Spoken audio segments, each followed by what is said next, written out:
मुंबई ते डायरेक्ट ओझरची अशी ट्रिप आपल्याला भेटली होती मित्रांनो. तर आपण पटापट आवरलं, गेलो कस्टमरला पिकअप केलं. कस्टमरला डायरेक्टली मी मुंबई पुणे एक्सप्रेसवेनेच घेऊन गेलो, कारण की ना नगर कल्याण रोड तुम्हाला माहिती नाही आहे, इतका घाण झाला आहे ना, वैतागच येतो तिकडं. जिथं 4 तास लागतात तिथं आपल्याला डायरेक्टली 8-9 तास लागायला लागलेत. मग काय भरला CNG मित्रांनो, घाटाखाली पंप आहे तुम्हाला पण माहीत असेल. CNG भरला, टेन्शन पूर्णपणे गुल झालं होतं. आता म्हणलं डायरेक्टली ओझरपर्यंत टेन्शन नाही.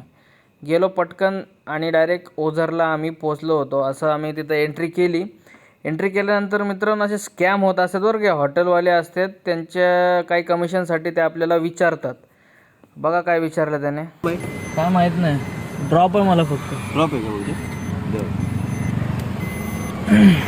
असं मी त्याला बोललो आणि पुढे निघून गेलो. ते पण काय हॉटेल बुक करण्यासाठी बोलतच असतात. तर मित्रांनो इथे एक कांड झाला होता. यांना जायचं होतं भक्त भवन क्रमांक 3ला, पण यांनी नेलं मला 4ला. परत तिथून त्यांना घेतलं, गेलो 3ला सोडलं आणि मस्त गणपतीचा बघा कळस काय चमकत होता आणि काय मस्त असं दृश्य ते दिसत होतं.